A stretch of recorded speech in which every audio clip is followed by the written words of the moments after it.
বাইরে রং খেলার কেউ নেই, আমরা ঘরে বসে বসে রং খেলবো। এখন একবার দিয়েছি, দেখো একবার দিতেছিলাম, ধুয়ে দিতেছে। চলো আকাশে বাতাসে বসন্ত এসে গেছে। হ্যাপি হোলি।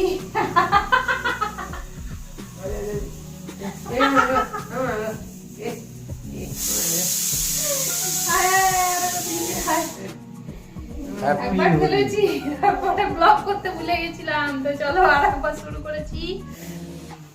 আরেকবার খেলে নিলাম, সব ধুয়ে দিয়ে চলে এসেছিল, আর একবার দিয়ে দিয়েছি। তো দেখো কেমন লাগছে, দেখো মুখটা দেখো। চলো এবার রান্না করি, রান্না করে আছে, গ্যাস বন্ধ করে এখন রং খেলে নিলাম। চলো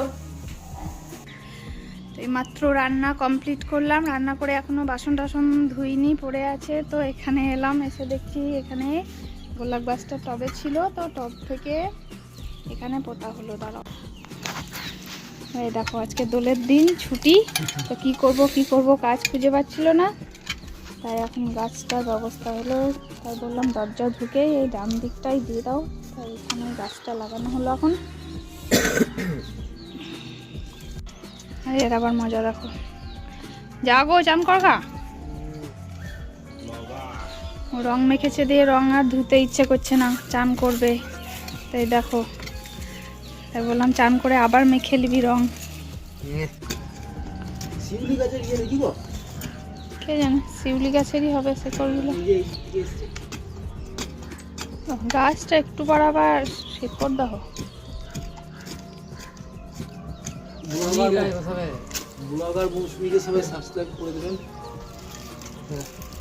শুনতে পেলেন আপনারা?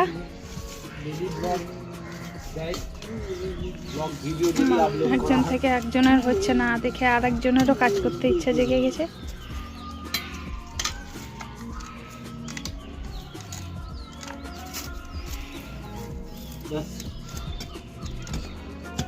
আর করো না, আর মত করো না।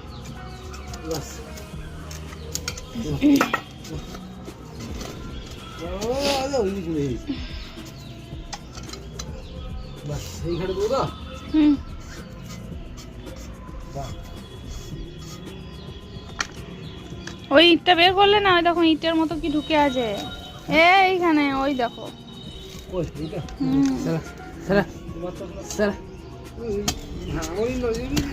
মুখে ছুটি নেই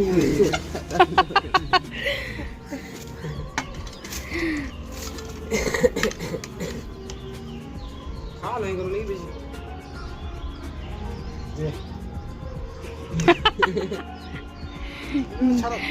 গোলাপের কাঁটা বিঁধেছে গলায়।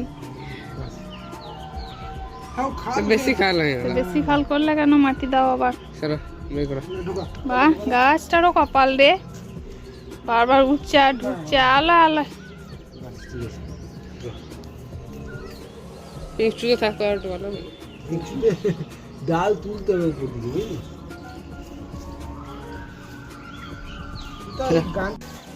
চলো গাছ লাগানোর পর্ব শেষ। আমার এখন বাসন পড়ে আছে, বাসনগুলো ধুয়ে নিই, তারপরে ভাত খাবো। তারপরে দেখো আমার এখন রান্না করার সমস্ত বাসন পড়ে আছে, এখানে গ্যাস মুছতে পড়ে আছে, তো গ্যাসটা পরিষ্কার করি। চলো। আর সন্ধ্যাবেলায় দেখো কিছু খাই মন করছিল, তো দোল উপলক্ষে তো দোকান সব বন্ধ, তো কিছু কিনে আনার তো উপায় নেই, তাই বাড়িতে দেখলাম দুটো পাকা কলা পড়ে রয়েছে, তো তাই তাল বড়ার মতো করে আমি বড়া ভেজে নিলাম। এটা আমি মাঝে মধ্যেই করে থাকি, খুব টেস্ট হয় খেতে। তো কি করব, এভাবেই মনের ইচ্ছাটা পূরণ করলাম আর কি। সব বড়া ভাজা আমার কমপ্লিট দেখছো, তো আমাদের দুজনে সাজিয়ে নিয়েছি বাটিতে করে, আর নিয়েছি অল্প করে মুড়ি নিয়েছি। সকালবেলায় বেগুন আলু ভেজেছিলাম মুড়ি খাবারের জন্য, তো সেটা নিয়েছি, আর বড়া নিয়েছি। তো চলো এখন টিভি দেখতে দেখতে আমরা খেয়ে নিই। আর এটা মা বাবা আর ওর জন্য থাকলো, ওরা এসে খাবে, তবে গরম গরমই ভালো লাগে, ঠান্ডা হয়ে গেলে অতটা টেস্ট লাগবে না। তো কি করব বলো, কে কখন আসবে, একবার মানে কতবার ভাজবো, তাই না?